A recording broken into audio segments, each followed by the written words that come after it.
Bon, mais je crois on peut démarrer. Bonjour à tous. Je me présente. Je suis Alain Duval.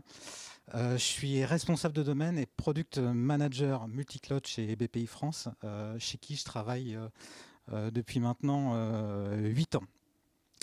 Voilà, donc je suis ravi d'être parmi vous aujourd'hui. Je vais vous parler de notre aventure autour du cloud.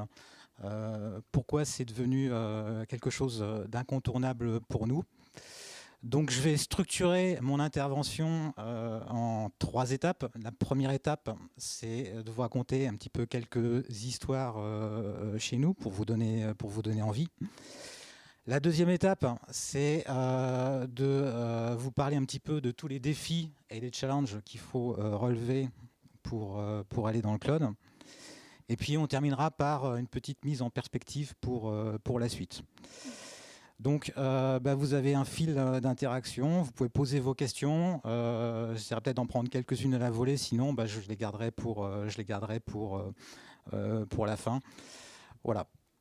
Donc, je vais commencer cette intervention par vous raconter 2 histoires qui illustrent combien le cloud, finalement, est devenu indispensable. Alors, la première histoire, on va faire un petit retour en arrière au printemps 2020. La situation que vous avez tous connue avec la crise et la crise sanitaire et la pandémie. Et bien cette crise, elle nous a obligés finalement à installer des situations de télétravail pour l'ensemble de nos collaborateurs. Et ça, effectivement, quasiment du jour au lendemain. Alors chez nous, bien entendu, on avait des solutions pour faire du télétravail ou du travail à distance, qu'on appelle le VPN.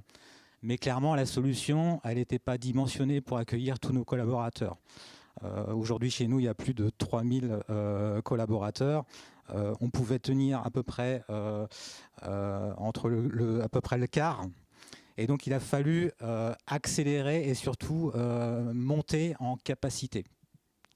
Et ça, effectivement, on a pu le faire grâce au cloud très rapidement. Donc on a remis en place une nouvelle plateforme. En 5 jours, elle était opérationnelle. Tout le monde a pu travailler à distance dans des situations confortables avec une bonne qualité de service, très important. Et c'était fondamental pendant cette période-là parce que on attendait BPI France sur le soutien aux entrepreneurs, aux entreprises. Et clairement, on devait être focus là-dessus et pas sur finalement la résolution de nos soucis internes et de nos soucis d'infrastructure. Voilà. Donc ça a été reconnu par toute l'entreprise. On a eu de très bons retours sur cette opération-là. Et pourquoi c'est devenu incontournable par la suite? Parce que finalement, cet épisode-là a installé par la suite le télétravail dans l'entreprise. Donc c'est devenu notre quotidien. Et aujourd'hui encore, on s'appuie sur cette solution pour opérer ce télétravail. Donc ça, cette première histoire, voilà, elle illustre un petit peu donc un des atouts du cloud, c'est-à-dire la capacité, on va dire, à avoir très facilement des nouvelles solutions, des nouvelles infrastructures, et donc d'être très agile. Je vais vous raconter une deuxième histoire, et cette deuxième histoire, finalement, elle est née aussi de cette situation-là. Pendant cette crise sanitaire, BPI France était au chevet des entrepreneurs, des TPE, des PME. Il fallait soutenir l'activité, et on nous a demandé très rapidement de mettre en place des prêts, donc le PGE, le prêt rebond par exemple, pour soutenir l'activité. Donc là encore, on a pu mettre ça en place très rapidement en quelques jours grâce aux solutions du cloud. Ça illustre encore une fois l'agilité qu'on a pu avoir grâce à ces technologies. Mais par contre, ça ne s'arrête pas là. En fait, de là est née finalement une nouvelle histoire. On a pu développer une nouvelle plateforme. Alors chez nous, ça s'appelle Hypercube. Et c'est une plateforme donc, de services digital qui permet l'octroi de prêts et de garanties, donc avec un parcours 100% en ligne. Et c'est quelque chose qui a vraiment donné naissance à une business line à part entière. Donc finalement une nouvelle activité qui n'existait pas avant et qu'on développe. Donc on vend finalement cette plateforme en marque blanche à des tiers et c'est une activité maintenant qui est rentable. Elle est opérée par nos services du digital. J'en profite pour les saluer s'ils sont connectés. Voilà. Et en quoi finalement le cloud nous a aidés dans cette histoire? Déjà effectivement parce qu'il fallait aller vite au départ et donc pouvoir monter des infrastructures rapidement. Mais toujours pareil, si on veut effectivement développer l'activité, développer le business, il faut s'appuyer sur des solutions qui sont résilientes, qui sont fiables, qui sont performantes et qui sont sécurisées. Et ça, c'est un autre atout du cloud. Voilà. Et puis dernière chose, parce que ça va aussi un petit peu faire écho à ce que je vais dire tout à l'heure sur l'aspect stratégique, c'est que ce type de plateforme, on l'a construit aussi dans une logique multi-cloud, à savoir qu'on a pu s'appuyer sur tout un écosystème de partenaires, des fintechs françaises, qui nous ont amené leurs services, par exemple des services de vérification d'identité, des services de vérification de conformité, des services de signature électronique. Et finalement, on a assemblé ces services-là qui sont eux-mêmes mis à disposition à travers des clouders pour fournir notre propre service. Voilà. Donc j'espère qu'à travers finalement ces deux histoires, j'aurais pu vous donner, enfin je vous donne envie finalement d'aller sur le terrain du cloud. Et je vais aborder maintenant donc la deuxième partie de mon exposé, c'est que pour aller dans le cloud, il y a un certain nombre de challenges ou de défis à relever. Et c'est un petit peu le message que je voulais vous faire passer aujourd'hui. J'imagine que parmi vous, il y a des entrepreneurs, il y a des chefs d'entreprise. Le cloud aujourd'hui, c'est incontournable. Tous les indicateurs le disent, les indicateurs sur la pénétration de ces technologies sur le marché de l'IT, les indicateurs sur le volume du marché, les indicateurs sur le fait que les organisations et les DSI vont se tourner massivement en termes de dépenses sur ce sujet-là. Donc aujourd'hui, le cloud, c'est incontournable. Et donc, on va partir pour un long voyage. Et ce long voyage, il faut le préparer, il faut l'anticiper, et il ne faut pas attendre. Donc, c'est ça qui est vraiment important. Et dans un voyage, il y a deux questions majeures qu'on se pose généralement. La première question, c'est où on va? Et la deuxième question, c'est comment on y va? Alors, sur la première question, c'est finalement l'aspect stratégique. Chez nous, on est plutôt convaincu qu'une bonne approche pour aller sur le cloud, c'est d'être dans une logique cloud first, dans une logique de cloud hybride et dans une logique multi-cloud. Alors, je vais m'expliquer sur ces trois aspects. Le cloud first, qu'est-ce que ça veut dire? Tout simplement qu'à chaque fois qu'on a un besoin, on va analyser ce besoin par le prisme du cloud. Dans le cloud, il y a différentes typologies et différents niveaux de service. Il y a ce qu'on appelle le SaaS, le Software as a Service. Typiquement, ce sont des logiciels qui sont tout faits et donc on a juste à configurer à notre contexte pour servir un besoin métier. Donc c'est le plus haut niveau de service, le SaaS. Ensuite, si je descends, on va dire cette échelle, on a ce qu'on appelle le PaaS, le Platform as a Service. Donc là, on est plutôt sur des logiques de fourniture de services IT. Par exemple, je vais fournir une solution de conteneurisation, je vais fournir une solution de base de données pré-packagée. Et donc, j'aurai, entre guillemets, là cette fois, à assembler des services IT pour aboutir à ma solution métier.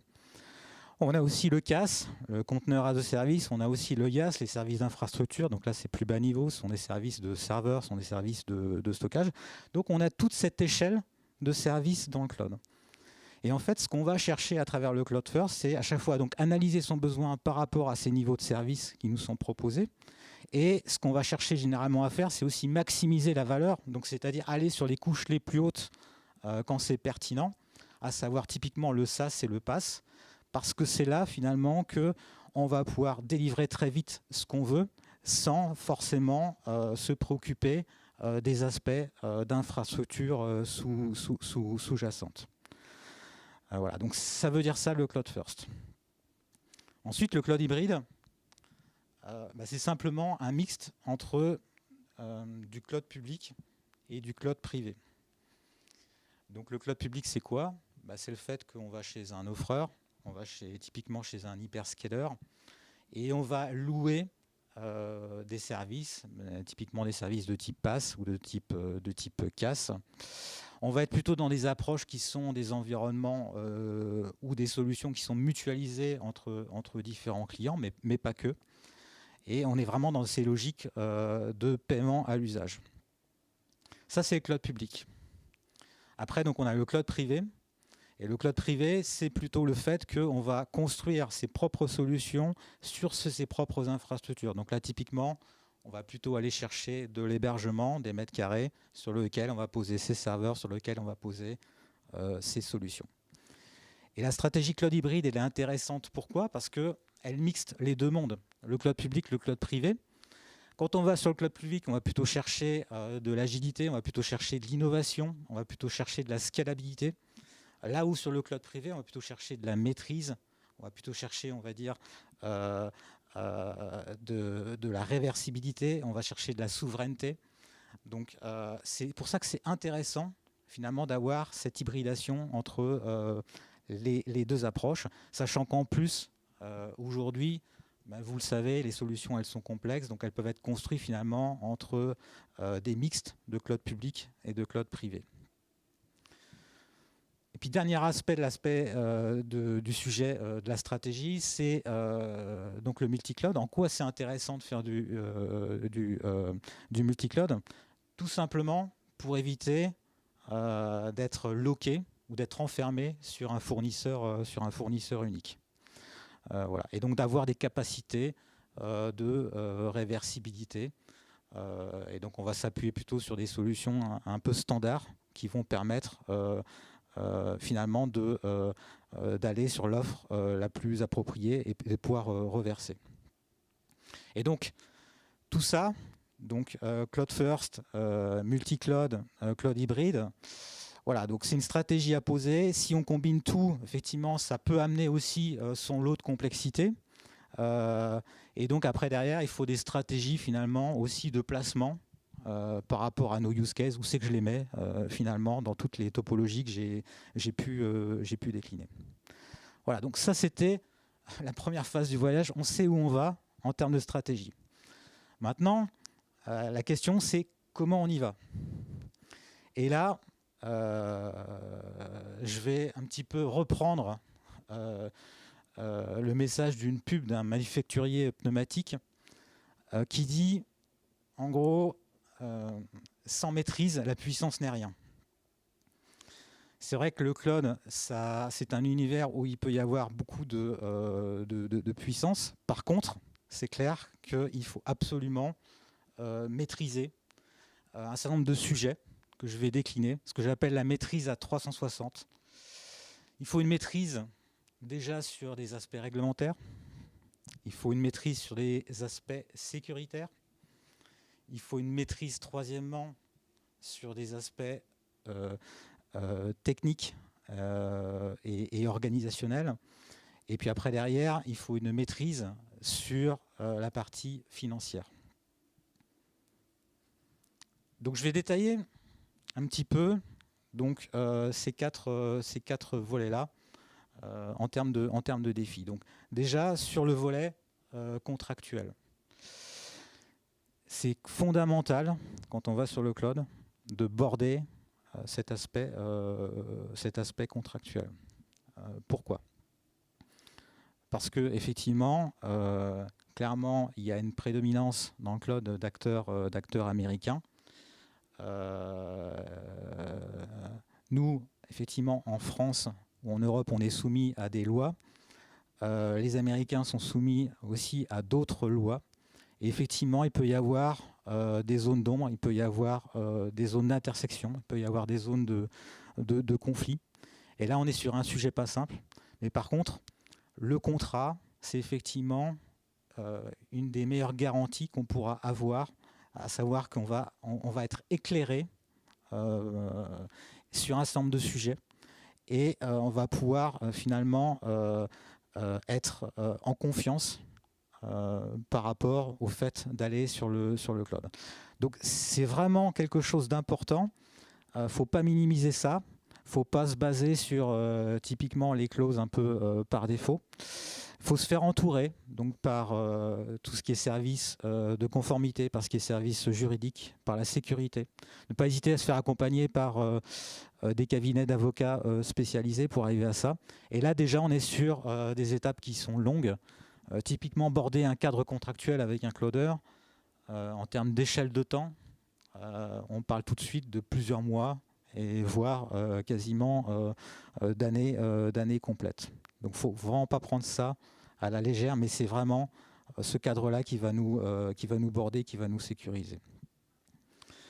La suite des choses, c'est l'aspect maîtrise sécuritaire. Donc là encore, si on va dans l'aventure du cloud, c'est très important. Et ce que je voulais vous dire, déjà, c'est peut-être de tordre un petit peu le cou à des idées reçues, à savoir que dans le cloud, il y a beaucoup de facilité à faire de la sécurité. Je donne deux exemples. Le premier exemple, c'est que par rapport à des niveaux de service qu'on choisit, le cloudeur va nous amener un certain nombre de choses. Typiquement, si je choisis des services de type plateforme as a service, le cloudeur va être en responsabilité de maintenir en conditions opérationnelles les infrastructures sous-jacentes. Ça veut dire quoi ? Ça veut dire typiquement, il va patcher, il va mettre en place des correctifs sur ces infrastructures. Donc ce n'est pas à vous de le faire, c'est lui qui le fait. Et ça c'est important parce que clairement il y a toujours, effectivement on vit dans un monde risqué, il y a toujours des tentatives d'attaque, des tentatives d'intrusion. Et ces tentatives d'intrusion, elles peuvent s'appuyer sur des failles. Et donc c'est important d'être toujours à jour des systèmes. Donc là-dessus, voilà, le cloudeur, il va vous amener des facilités. Un autre exemple sur la sécurité, c'est que généralement les offres de cloud, elles sont très riches en matière de solutions de sécurité. Solutions que si vous deviez les transposer finalement dans votre propre système, dans votre propre infrastructure, ça peut générer des investissements qui sont lourds. Donc là-dessus, on a plein de solutions. On a plein de solutions pour chiffrer les données, on a plein de solutions pour auditer les accès, on a plein de solutions pour segmenter ou isoler un maximum les zones entre elles, pour qu'en cas d'attaque, on soit complètement, on va dire, restreint à un périmètre donné et on ne puisse pas déborder. Et donc, ce qui est intéressant, c'est qu'avec tous ces services de sécurité, on va pouvoir amener finalement un certain nombre de solutions par rapport à des risques. Donc ce qu'il faut bien comprendre là-dessus, c'est que voilà, faut pas non plus être d'un optimisme béat par rapport à tout ça. Et donc le plus important, c'est d'avoir en termes de sécurité une approche d'analyse de risque, une approche de mitigation des risques, et puis après la déclinaison finalement d'une politique de sécurité qui soit adaptée à ces risques, justement en s'appuyant sur les différentes solutions qui nous sont fournies ou en les complétant. Voilà. Donc là, typiquement, ce qu'on va faire, c'est qu'on va définir par exemple des politiques de classification des données. On va voilà, donc, classer les données en fonction de leur niveau de sensibilité. Est-ce que c'est une donnée, on va dire, publique? Est-ce que c'est une donnée secrète? Et typiquement, on va s'interdire de mettre des données, on va dire, ultra sensibles, secrètes, dans le cloud public. On les mettra plutôt, on va dire, dans nos infrastructures traditionnelles ou dans un cloud privé souverain. Voilà. On va aussi définir, par exemple, des politiques de réversibilité des données, justement, pour ne pas être enfermé sur la logique du cloudeur, parce que voilà, je parle des avantages, mais il y a aussi quelques inconvénients. C'est que les cloudeurs, ils vous amènent une grosse verticale de service. C'est très intégré, c'est très sympa, mais le point noir, c'est que ça peut vous enfermer dans une logique. Et je terminerai sur la sécurité en disant que je parlais tout à l'heure d'un modèle de responsabilité partagée où le cloudeur s'engage sur un certain niveau de responsabilité. Il ne faut jamais oublier que le client est responsable, en tout cas de son applicatif et de ses données. Et c'est lui qui doit finalement adopter les gestes ou les mesures adaptées. Voilà, donc il n'y a pas de transfert complet de responsabilité. On est toujours responsable sur une partie du périmètre. Troisième aspect des défis, c'est la partie maîtrise opérationnelle. Donc là, c'est vraiment quelque chose d'assez excitant dans l'aventure du cloud. C'est que le cloud amène de la transformation. On a pu le vivre, c'est vrai, donc c'est pas du mythe. La transformation déjà sur les stacks technologiques, sur la technique, et la transformation dans les pratiques. Alors je vais expliquer. Sur les techniques, c'est assez simple. Voilà, donc le cloud amène un nouvel univers de technologies, il faut les maîtriser. Le cloud, si on veut bénéficier finalement de tous ces avantages, il faut souvent adopter ce qu'on appelle des approches cloud natives en termes d'applications. Ça veut dire qu'il faut refaire les applications pour finalement tirer tous les partis de ce domaine-là. Et donc ça suppose que voilà, on va aller sur des terrains qu'on ne connaissait pas forcément et qui font l'actu du monde IT. Le big data, les architectures de type microservices, les architectures à base de conteneurs, les architectures événementielles. Donc voilà, donc on transforme profondément finalement les pratiques qu'on a à faire de l'IT et en termes d'architecture. Voilà. Donc pour relever ce défi, ce que je peux vous conseiller de faire, c'est effectivement d'acculturer les équipes à ces nouveaux champs d'expertise. Et puis souvent ce qu'on voit, ce qu'on a fait nous aussi, c'est de monter un centre d'expertise cloud, donc une cellule qui est spécialisée dans ces nouvelles techniques, ces nouvelles approches, et qui va irriguer finalement la culture du cloud à travers toute l'entreprise. Voilà. Deuxième aspect de la maîtrise opérationnelle, deuxième aspect lié à la maîtrise opérationnelle, c'est la transformation du cloud qui amène des nouvelles pratiques et des nouvelles façons de faire. Ça, c'est vraiment aussi intéressant parce que, comme on le disait tout à l'heure, le cloud, c'est beaucoup d'agilité. Et finalement, quand on le voit dans le cloud, on ne veut pas se ralentir. Donc finalement, il y a des organisations un petit peu traditionnelles qui sont organisées avec finalement des centres de décision, donc des équipes finalement qui veulent contrôler un maximum de choses. Donc ça peut être vertueux, mais par contre, ça a l'inconvénient que des fois, ça peut ralentir et ça peut amener de l'inertie dans un process. Donc finalement, avec le cloud, on va peut-être inverser cette pyramide-là. On va plutôt essayer de responsabiliser les équipes, de leur donner beaucoup d'autonomie pour que justement, on maximise toute l'agilité autour de ce qu'on fait. Voilà. Autre point dans la transformation des pratiques, c'est le fait que dans le cloud, tout est du code. Voilà, donc généralement, on faisait du code pour développer des applications. Là, on va aussi faire du code pour mettre en place des infrastructures, mettre en place des environnements, mettre en place des serveurs. Donc dans le cloud, tout est du code. C'est ce qu'on appelle l'infra as code. Et là, c'est pareil, ça bouleverse le champ des pratiques traditionnelles. Et en fait, voilà, c'est vraiment toute cette transformation qui est passionnante parce que voilà, on est vraiment sur de l'humain, on est vraiment sur le fait d'amener des collaborateurs sur ces nouvelles pratiques, l'agilité, sur ces nouvelles façons de faire et sur ces nouvelles techniques. Je vais terminer le chapitre sur la maîtrise par l'aspect financier. Encore, il est très important. Je vais commencer par dire que, voilà, contrairement peut-être aussi aux idées reçues, on ne va pas dans le cloud pour économiser de l'argent, on va dans le cloud pour en dépenser. Par contre, ce qu'on va chercher à faire, c'est le dépenser intelligemment. Alors déjà, la première chose, quand on va sur le cloud, ce qui est frappant, c'est comme au supermarché, c'est la transparence des prix. Voilà, tout est affiché.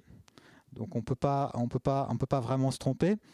On sait tout de suite finalement ce que nous coûte tel ou tel service, ce que nous coûte telle ou telle technologie. Et par extrapolation, on va pouvoir très rapidement savoir ce que nous coûte une application. Donc des fois, c'est des choses qui sont plus complexes à avoir directement sur un système ou une approche IT traditionnelle. Voilà. Et donc ce que je vous conseille par rapport à ça, pour éviter que les compteurs tournent trop vite, c'est d'adopter immédiatement, dès le départ, une approche autour d'une gouvernance FinOps. Alors le FinOps, c'est un métier qui est apparu avec justement le cloud. Ce sont des experts qui sont à la fois des gens qui connaissent les technologies, les architectures, et des gens qui connaissent bien les rouages financiers. Et en fait, avec cette gouvernance FinOps, qu'est-ce qu'on va faire? On va chaque fois mesurer ce qu'on consomme sur le cloud. On va essayer de se projeter sur la suite et on va en permanence essayer d'optimiser. Et vous allez me dire, créer cette activité, voilà, on va encore dépenser de l'argent dans une nouvelle activité. Mais par contre, ce qui est intéressant, c'est que cette activité, si elle est bien exercée, elle va vous faire économiser de l'argent. Voilà, donc c'est une activité aussi qui est rentable. Pourquoi? Parce qu'on peut jouer sur plein de choses. Dans le cloud, on a des systèmes ou des programmes qui permettent de nous engager sur des volumes, sur des durées. Donc là, on passe finalement d'un modèle vraiment purement locatif à l'usage instantané, finalement un modèle où on va se projeter. Donc là, on peut espérer des économies par rapport aux prix qui sont affichés en standard. Et après, on peut aller effectivement sur le terrain de l'optimisation. Et là où c'est vraiment génial, c'est que ça nous ouvre la porte à tout un champ qui va être très important maintenant, qui est le champ du Green IT. On veut des pratiques qui soient vertueuses. On veut minimiser son empreinte carbone. Et donc ça, avec le cloud, on va pouvoir le faire. On va pouvoir le faire parce que, très simplement, on va pouvoir éteindre des serveurs quand on n'en a plus l'usage. On va pouvoir construire des environnements complètement éphémères. Tiens, j'ai besoin de faire un test sur telle ou telle solution. Je monte un environnement en quelques minutes. Et quand j'en ai plus besoin, je vais le déconstruire et je vais le supprimer. Voilà. Et donc, je ne consomme plus. Voilà. On va essayer aussi d'optimiser ce qu'on appelle les tailles de t-shirt. Voilà. Donc, les t-shirts, entre la taille S et la taille XL, ce n'est pas le même prix. Si on fait l'analogie avec des serveurs, voilà, si on a un petit serveur et un gros serveur. Donc, à chaque fois, on va se poser les questions par rapport à ce qu'on veut faire. C'est quoi la bonne taille de t-shirt? Et on va adapter et sizer correctement. Et là, clairement, on peut espérer des gains qui soient substantiels. Bon, je donne des ordres de grandeur, mais voilà, on peut aller jusqu'à 30% d'économie en ayant cette gouvernance FinOps. Voilà, donc ça c'était un petit peu tous les défis autour du cloud. Et je vais terminer mon exposé par donner quelques perspectives. Donc je vous ai parlé de stratégie, donc cloud first, multi-cloud. Nous, on est plutôt convaincus qu'effectivement le cloud first c'était la bonne approche, comme je vous l'ai dit. On est ravis que voilà, on ne soit pas les seuls à être convaincus. Et si vous avez suivi l'actualité, vous avez vu que le gouvernement français a lui aussi adopté une stratégie cloud first. Donc c'est les annonces qui ont été faites au printemps par notre ministre de l'économie, monsieur Le Maire. Donc c'est toute la démarche qui s'appelle Cloud au centre. Il y a plusieurs volets. Il y a des volets de modernisation de l'action publique autour du cloud. Et il y a surtout un volet qui s'appelle le cloud de confiance. Et le cloud de confiance, c'est quoi? C'est un label qui va permettre de certifier des offres de cloud et qui va nous permettre de nous immuniser par rapport à des lois qui seraient extra-européennes. Voilà, donc on a vraiment des garanties autour du fait qu'on opère des données dans un cadre de confiance. Voilà. Donc ça, c'est quelque chose qui est aujourd'hui une réalité. Ce cloud de confiance est dérivé du label Secnum Cloud. Il y a déjà des offres qui sont certifiées et reconnues par ce label à travers l'Agence nationale de sécurité des systèmes d'information. Il y a des annonces qui ont été faites, si vous regardez l'actualité autour de ça, des alliances qui vont se faire entre finalement des hébergeurs, donc qui seront plutôt des hébergeurs européens, et donc qui pourront bénéficier du label. Et en quoi c'est intéressant? Aujourd'hui, un des fleurons français européens du cloud, OVH, a obtenu ce label. Chez nous, c'est un de nos partenaires dans notre stratégie d'hybridation et multi-cloud. Et avec eux, on a commencé à travailler et à développer des premiers cas d'usage autour de ces offres labellisées. Donc des cas d'usage, par exemple, de réversibilité de données.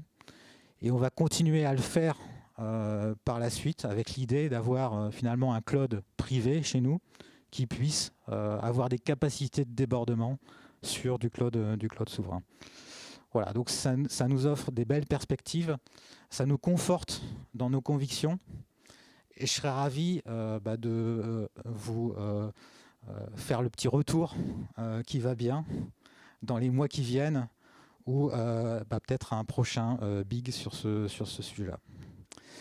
Voilà, j'en ai terminé pour ce pitch. Je vous remercie beaucoup de votre attention et puis je vais laisser la place aux questions et à la discussion s'il y en a.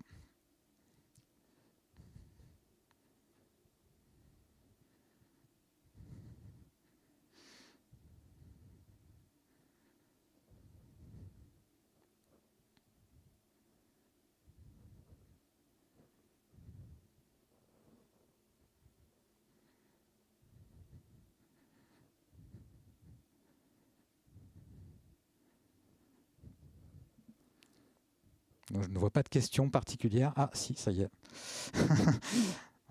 J'avais un petit doute. Clair et complet, top, merci. Merci à vous.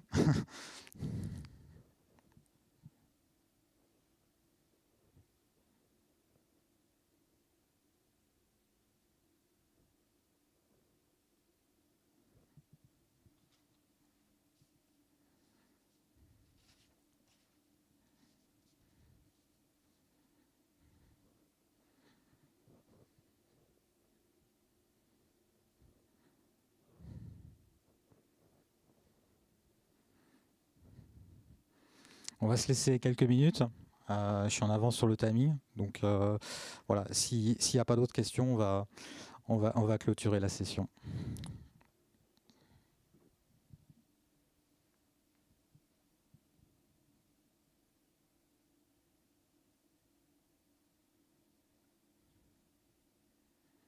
Ça y est, ça arrive.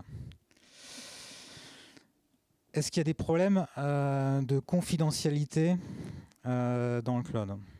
Alors, j'imagine qu'on parle des problèmes de confidentialité autour des données.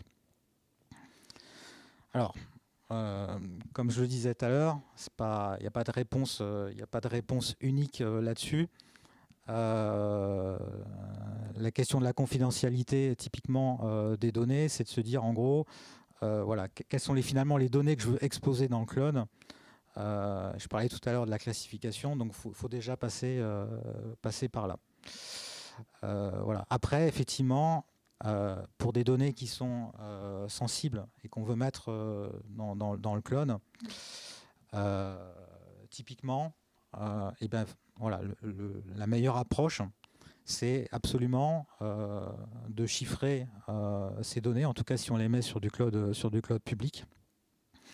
Donc les chiffrer, ça veut dire que clairement, si elles sont interceptées, elles ne seront pas déchiffrables sans avoir une clé.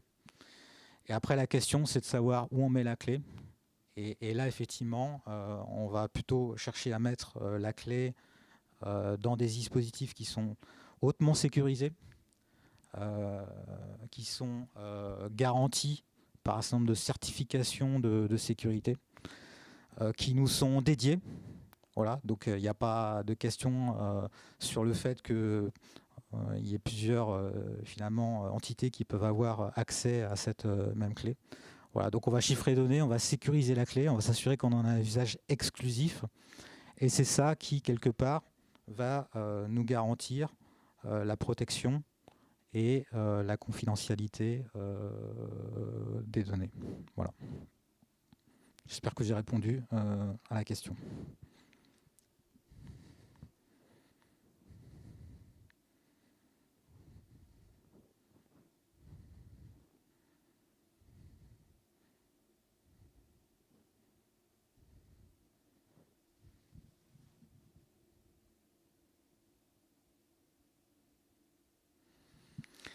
Quel est le problème qui est posé par le Cloud Act américain sur nos données? Alors, le Cloud Act, c'est le fait, effectivement, si on est sur un cloud américain,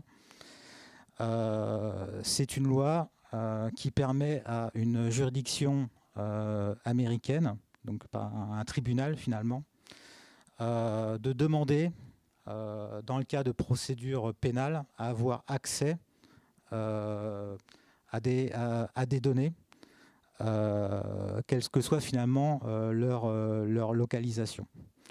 Donc voilà, donc on a beau être effectivement hébergé sur des data centers en France, clairement, si on est dans ce cadre-là du Cloud Act, voilà, le législateur américain peut demander à avoir accès à des données. Alors, il faut vraiment comprendre que ça se passe dans un cadre d'affaires pénales. Voilà, donc c'est pas une simple requête. Et voilà, les clouders par rapport à ça, puisque leur business c'est aussi que leurs clients soient en confiance, généralement ils vont essayer de voir si la requête elle est fondée. Et en tout cas de nous avertir de cette démarche-là et de s'opposer potentiellement à cette demande, en tout cas de vérifier si elle est complètement légitime. Voilà. Donc, voilà comment ça se passe.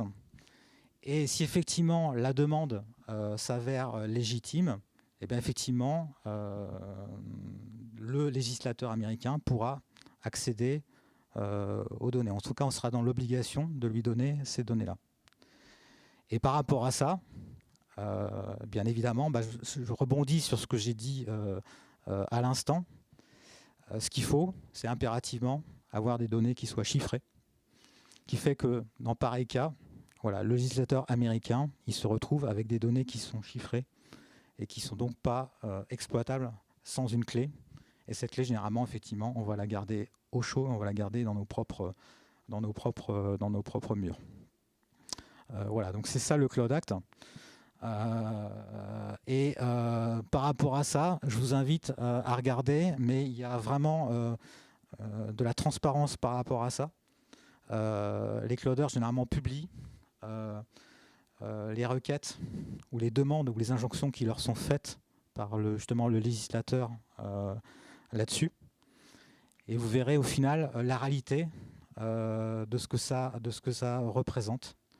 Voilà, donc typiquement, si je prends le cas de Amazon, cette année, il n'y a eu aucune demande qui a été faite. Voilà. Mais c'est intéressant d'avoir ces statistiques-là pour bien voir la réalité du sujet.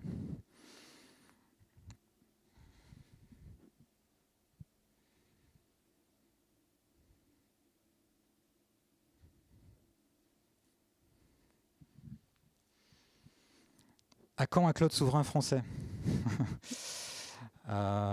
Eh bien, maintenant. Maintenant, puisque, voilà, comme je l'ai dit tout à l'heure, il y a des offres qui existent. En tout cas, si effectivement on se dit que le cloud souverain, c'est un cloud de confiance dont j'ai parlé tout à l'heure.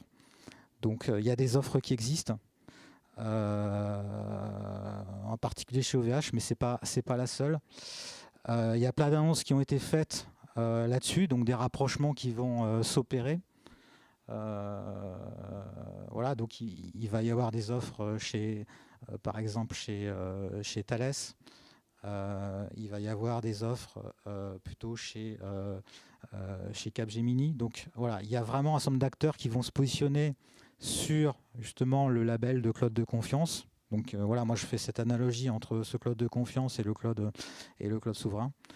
Et en tout cas, voilà, il y a déjà des offres qui sont commercialisées, là-dessus et sur lesquelles effectivement on peut commencer déjà à construire des solutions.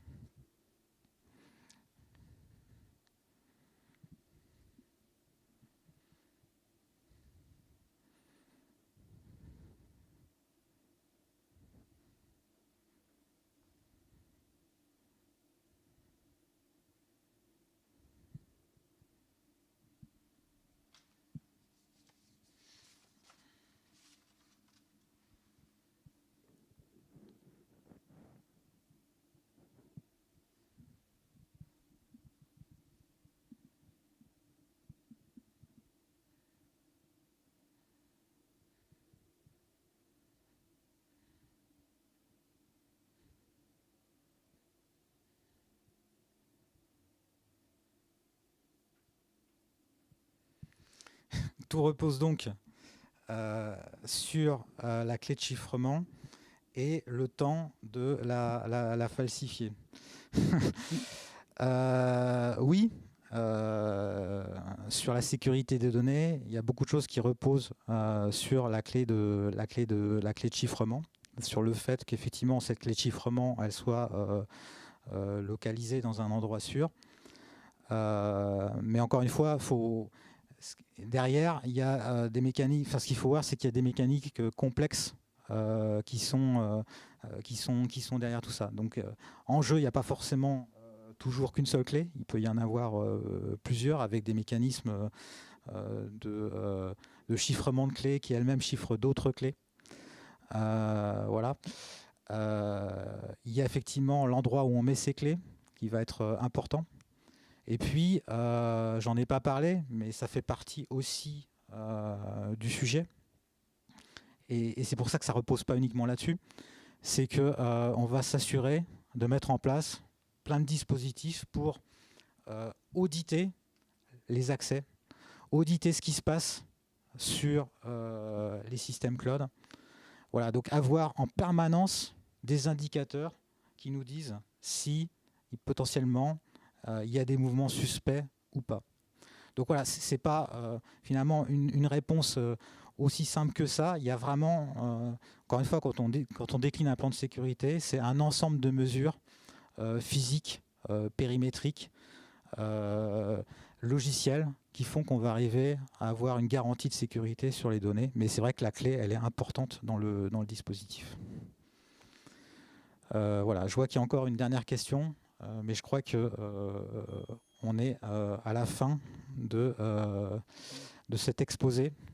Voilà, donc encore une fois, merci à tous. N'hésitez pas à me contacter, voilà, pour qu'on puisse continuer l'échange. Donc merci beaucoup.